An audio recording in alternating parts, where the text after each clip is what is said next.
Hey everybody, we're here and back talking about Black Ballad Second Chances in the Shadowdark system. Super excited about this. I'm Eric Frankhouse. I'm the lead designer for this. And then, of course, my lovely compatriot, Rick Hines, who totally took that secondary pause because I didn't realize that Eric was passing the baton over to me. But even though I yes, made the motion. I know you made the motion and everything. Hi, I write things. I'm a novelist and I'm the co-founder of Storytellers Forge. Hey, these are authentic, if nothing else, right?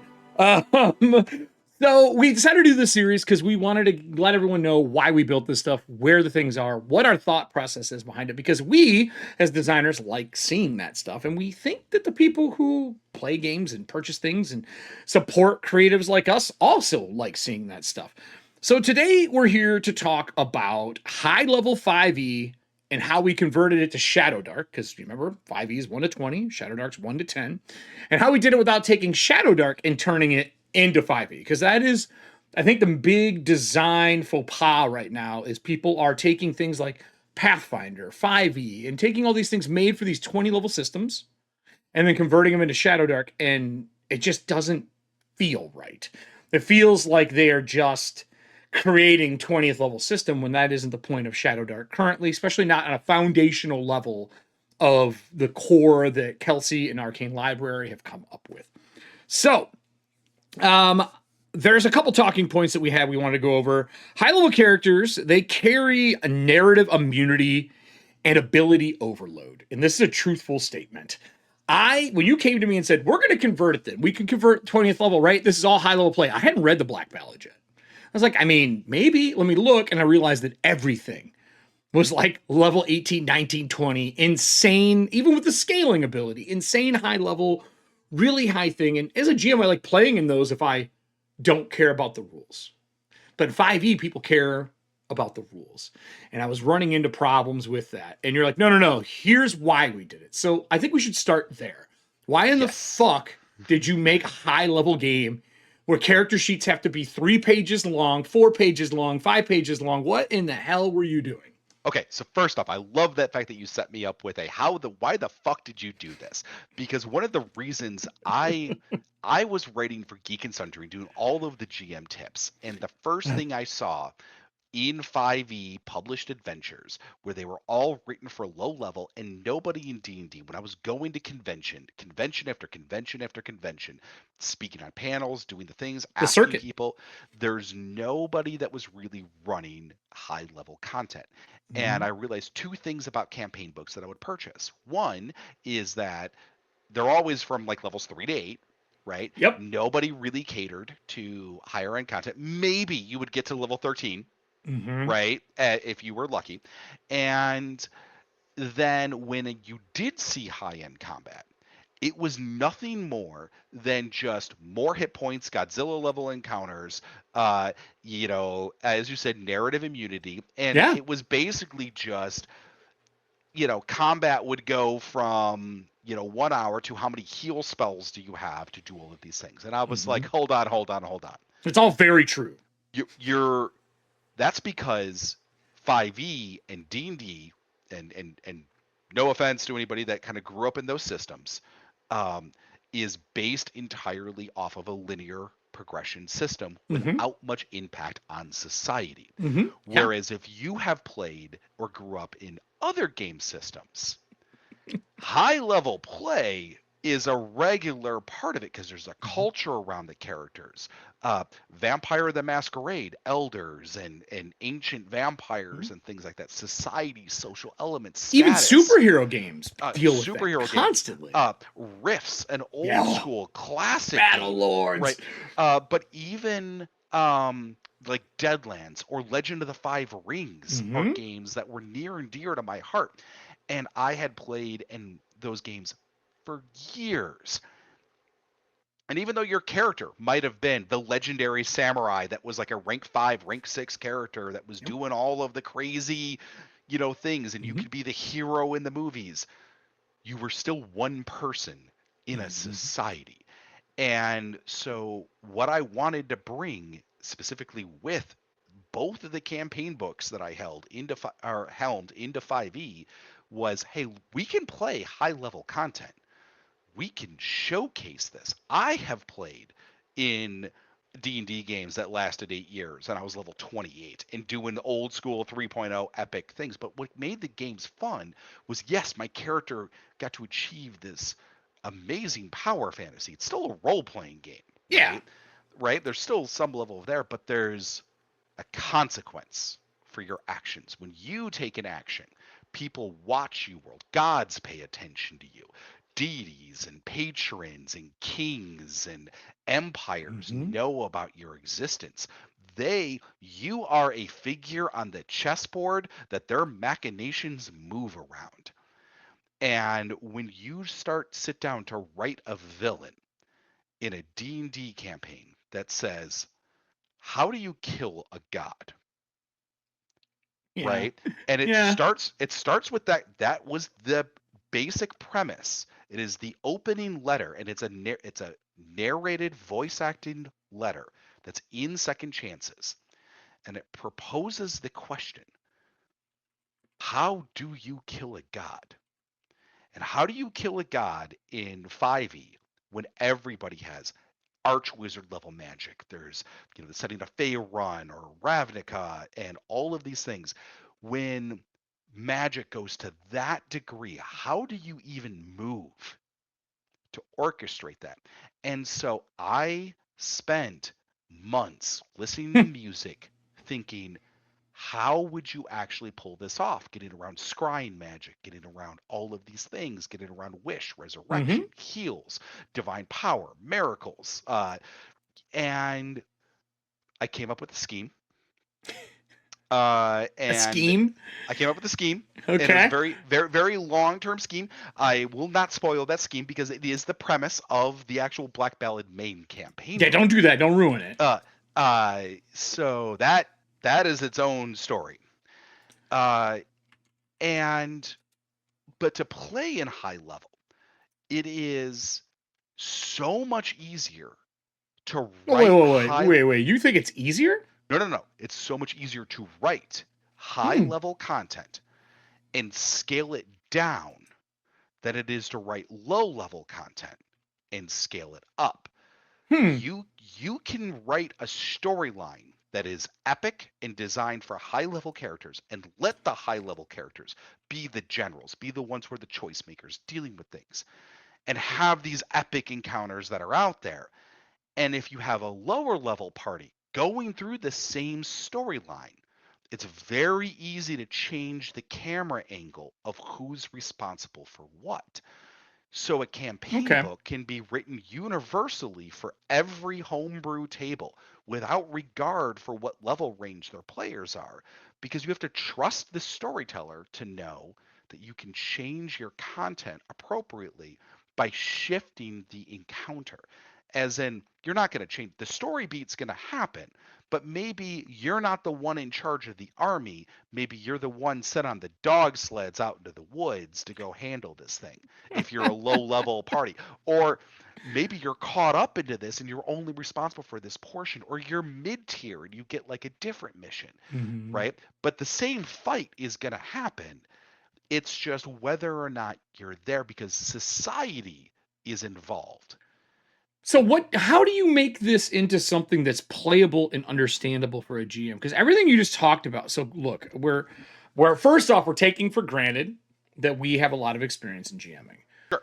With this conversation, how do we boil that down into a playable thing for an audience that has either never played Shadowdark, never played something that is super high level before? Because I know it is easier to write it, but to run it, there's a level of like just fear of having a 18th level character in 5e Right. and running it. What So what did you do to fix that?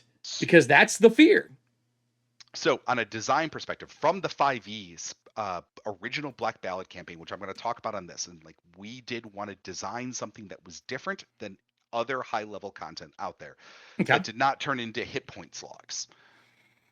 And so we did two things. One of them was like mechanics that we had introduced called like Grim Resolve, right? Okay. And this whole idea is that your bad guys are also allowed to have cinematic and epic moments as well, and they do that by sacrificing their hit points in large quantities for iconic moments. Okay. What this would do would allow you to amp up some damage, accelerate the encounter, and create memorable story beats. That's what Through we did through on the giving up the give resource we all had, hit right. points. uh, and Okay. doing that on the villain side allowed you as a storyteller to have those maniacal like ha ha ha You want moments. to give up 50 hit points right now. Right. And like I'm gonna do this and I'm gonna like rip open my like chest and pull out my heart and like break my heart, but I'm gonna like eradicate every spell effect the players have ever put on me, you know, and the combat's going to continue, right? Mm-hmm. So fun things like that we put in there, as they're not part of stat blocks, they're not part of anything, they're just in this encounter. Here is some fun grim resolve type things, and every one of them has a cost, but they take a high level encounter and they either accelerate a high level encounter or they give you a reason to instantly scale that encounter down to something appropriate for low level party Sure. members. And it And also I, gets rid of the combat slog because people are sacrificing hit points to do that. right, So, but that's and 5e. no, so that's 5e. That's on the villain side. And the other Mm-hmm. thing we did, which we definitely latched onto for the Shadowdark side, is how to power up even low level characters Mm-hmm. into be able to deal with higher level threats. Yeah, cool. The And, monsters. and the answer to that was faith. The Black Ballad is all about you died, now what? Purgatory. You're not undead. Mm-hmm. You're an actual ghost in there waiting to go to your afterlife. You have a chance to perhaps come back to the land of the living, or you're going to ferry yourself down. It's your Mm-hmm. final chance to resolve your legacy and your memories. But your faith, not based off of like a cleric level, like I'm praying to a god doing things like this, but the gods are a little closer to you. Yeah, And the you're faith, one plane closer to where they are. yeah. So the faith that you had in life, your conviction in your faith, can potentially help you out of dire situations. Okay. And putting that mode into play allowed us to also, like, you have a villain mode that the storyteller can toggle up and down. Mm-hmm. And then you have a society based player thing that players individually can choose. Like, hey, I was really faithful, I'm praying to the god of thieves, or I have a multi pantheon, Mm-hmm. whatever the case is. Depending on what To system you're coming from for this one. Yeah. So the faith was a really big central element that allowed you to power up a character to deal with story moments in a meaningful way with perhaps some consequence or an obligation or a Right. gaze or something like that. Because you can always tie high level play. So many people get lost and bogged down into the combat and they The forget about rules. They get bogged down in the the rules. rules. They forget Yeah. about the epic stories that you can Yeah. also tell. And so, thus, I can get to kick this back to you Yeah. This because you was looked through all of the stats that we had. And when I explained to you, I was like, here's what we do in the story, you were like, this should be a mode of play. yeah. Well, the first thing I said was fuck. And then I said, wait a minute, there's gotta be a way to do this. So there's something in game design that I'm not a big fan of. And it to me, it is empty levels, dead levels, as they call them, where you may get hit points, but really nothing else. I've never been a fan of dead levels. And modes of play in Shadowdark are kind of like a way to change things up. Because so let's put a little skeleton in frame here for everybody. Normally, the way this works is very simple. You want to level in Shadowdark. It is from gathering boons, items, gold, things that make you a better adventurer, a better hero, or maybe a better villain, depending on the game you're running at home. And those things are how you level. They're your experience. And I know people are like, I don't like tracking experience. It's a little different. First off, it's your level times 10. It's not hard, everybody. It's a very clean amount of experience. You're not doing thousands. This isn't Final Fantasy. You're not doing 100,000 experience in tracking. It's just really simple amounts. And the party gets them for doing stuff. And I found, and I didn't realize this, that when you go to play the game, and this is how you get your experience, it stops players from always thinking about combat. Because in things like 5e, like he was talking about, people think about combat equals experience. Even if you're doing milestone play, they think that those encounters, because they've been trained since first edition, no, third edition, that experience comes from fighting things. But when we were LARPers and playing Vampire, that's not how you got experience. When you're telling stories and storyteller systems, that's not how you get experience. And in Shadowdark, they found a way to make these two marry and have a kid, and that kid's Shadowdark, where it's like, no, you can have those modes of play. So we're like, how do we take the central iconic identity of faith in a game, the idea of high level play, but still let these low level players exist within it? Because not everyone's level 20 in the crossing. Like, that's not what everybody is. And in the story, not everyone is. So we made sovereign mode. So I'm going to show a little sovereign mode off. I figure we should do that. Maybe we'll show all of it. And I want to remind everybody who's watching this, we are putting this PDF out like right after the backer kit closes. We are in just hyperlink, little edit modes, things like that. But the book is done. We came out swinging for this one. But Sovereign Mode is a new mode of play that you gain a new ability every even level to help wipe out those dead levels. And that means that what would be a level 1 to 10 game is still levels 1 to 10. But those levels where nothing's happening, you're getting things to help balance the scale against these more powerful creatures. So duplicates add another use per day, or you can re-roll if you really want another one. The game is yours. Do whatever the fuck you want. Sovereign Mode helps grant few more powers for your players to survive in the Sunless Crossing against a very high level monsters, encounters, even the political struggle and structure of what's going on. Especially when you fight the Swarm of Souls, which if you ever get to play with one of us at a con, you're going to find out what that is real quick. And then you get new abilities that are a little more powerful than what you would see, but there's something that you only get when you're playing in this mode, and it's you and the GM's determination if you want to use sovereign abilities. Honestly, they may only work when you're in Purgatory in the Sunless Crossing. If you get booted back to your world, maybe all these powers go away, and you only have them when you're in the Sunless Crossing. That's up to you and your table. But we have things like Miracle Worker. Touch, heal a creature for 2d6 points of damage, or remove a disease. Just, you have it. It's your ability, even if you're a fucking fighter. And you can either roll these abilities to D20 or pick the ones that match your faith. Either nihilistic or a religion, or like Rick was saying, a pantheon that you follow.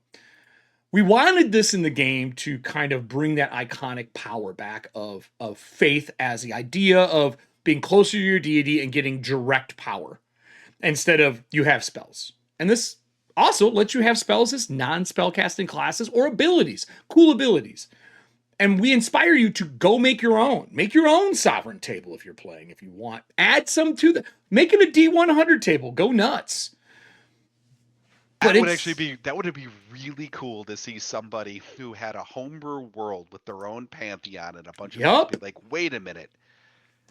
Let me add for like the rogues and the fighters and other people, like just acts of faith could get you these powers. And if you wanted to go real spicy, and we didn't have room in this, and I've thought about it as a blog post, but I thought it'd be really cool. In Shadowdark, you have titles based on your one of the 3 alignments, which is good, law, and chaos. If you're one of those 3, each class gets titles.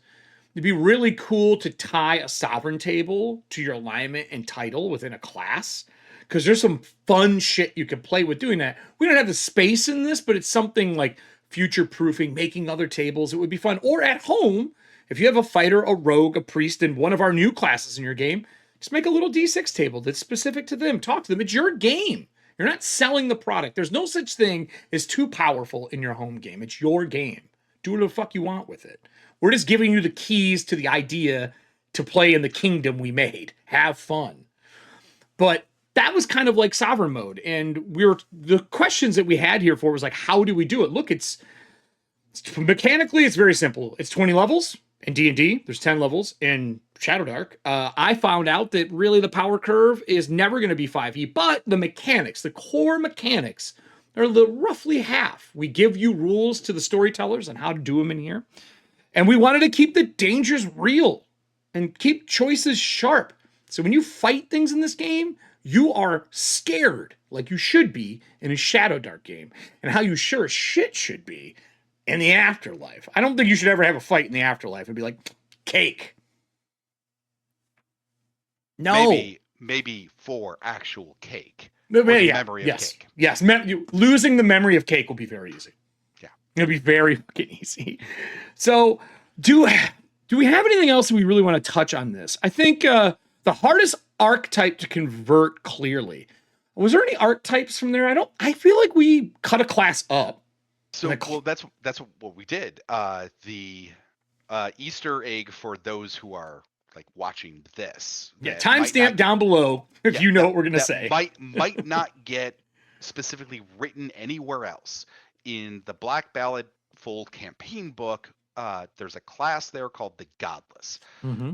That Godless class, which over the course of 20 levels was going to allow you to either resurrect a dead god or kill its soul and take its place. Mm-hmm. And we purposely didn't write alignment into it. You could be an evil character trying to bring a god back from the dead, like your crazy cultist, or you could be a good character who really needs to put down an evil deity, and over the course of 20 levels, you're going to do that and make sure it doesn't come back. That class was combined with the House of the Sovereign and some of the political elements that we did.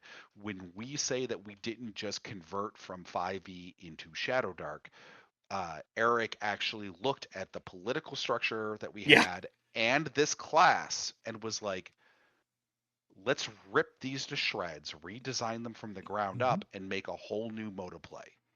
Yeah, and I not only mode of play, the classes were important because I don't believe in remaking a class that already exists in another first party source. Like, I'm not going to create something that Kelsey has already made and the Arcane Library has already made. I'm going to make something we haven't seen yet.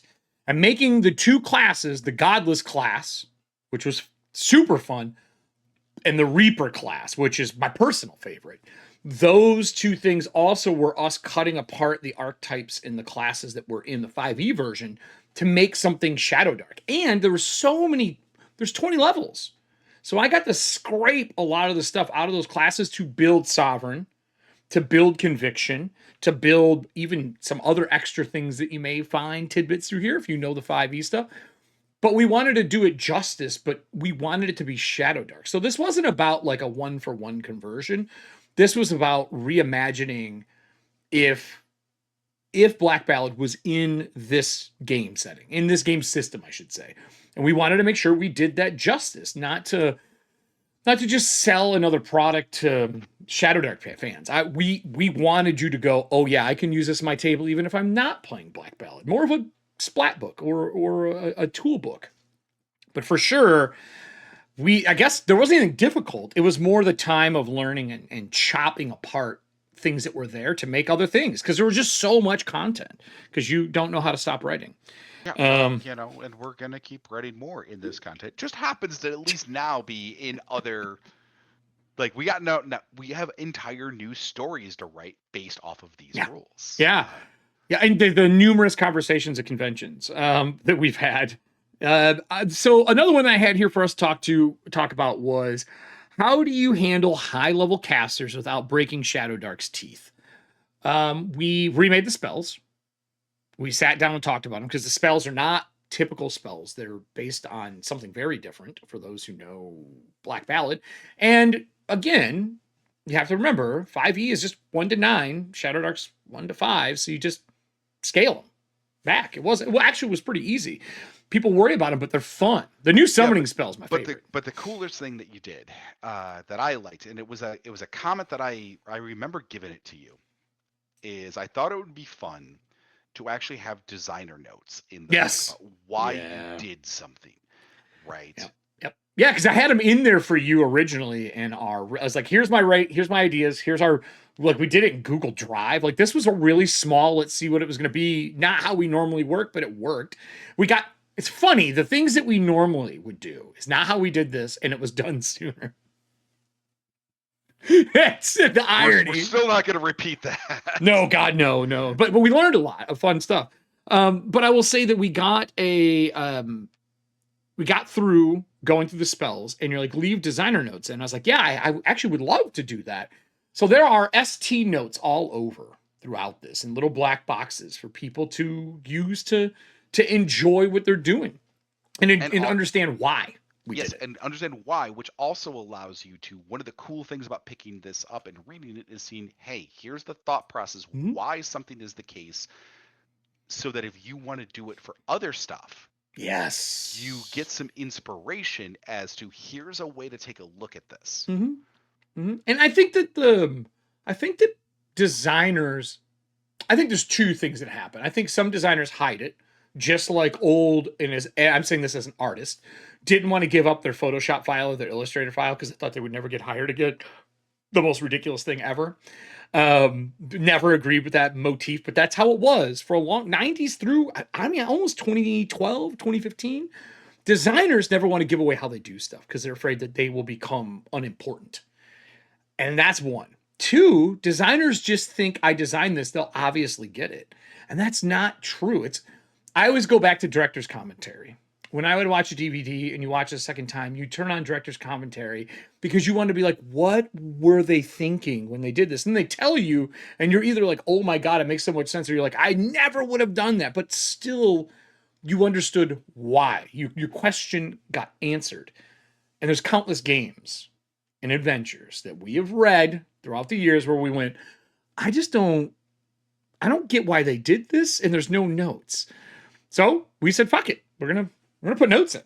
Yeah. And also now we arm everybody with a bajillion questions to ask Eric at a convention when they find him, so they could talk to him for hours on end about more conversations around why he did something. This is going to happen no matter what anyway. And I love it because I like talking. We need to do a panel, Rick, is what's going to end up happening. So that's kind of how we did that. The last thing I guess I'll leave the audience with looking through this, and I can tell you that we are going to be covering some other things. Don't worry, this isn't the end. We're going to go through production of how we did a Kickstarter, what we did. We're going to talk about the music of Diamorte, maybe get one of them on to talk to them. But I want to leave you with this. You've had to play systems. If you are an older player and you've been playing for a while, you've watched your favorite settings swap from system to system to system to system. Like, just look at things like Faerun that has been through the ringer. Look at Greyhawk, one of the original, the OGs that have been through everything.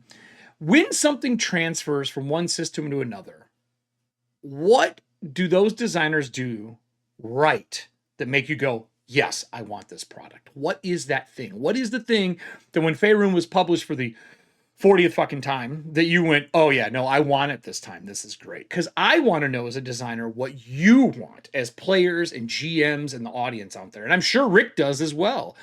So that's my question to you all. And yeah, I'm excited for this. I love recording these. Rick and I, this is an excuse for Rick and I to talk. I mean, right? I'm intentionally not talking there. Yeah, you motherfucker. Fuck you. Like... Fuck you now. No, we're ending there. That's how it is. We'll see you guys next time. We're going to be going over some new stuff. We're going to have other cast people on. Cast? I said cast. Sorry. We actually are going to have other people. We're going to have other people on who are... Especially when we get into like production and other parts. Right. I said cast, though, because I'm so used to saying cast because I stream too much. But we'll have other people on. We're going to have some of the writers, the designers. We're going to have possibly a novelist on. Talk about having some of the music people on, the production end. Like, we're going to give you the full gamut so that when you have a question, you can come to these videos and go, oh, they already answered this. So that's it for us today, everybody. Enjoy the rest of whatever it is you're doing and go play some fucking games. Yeah, play some games. Go, you know what? Actually, go kill your players and then tell us what happened. More about that later. More about that later. See you guys.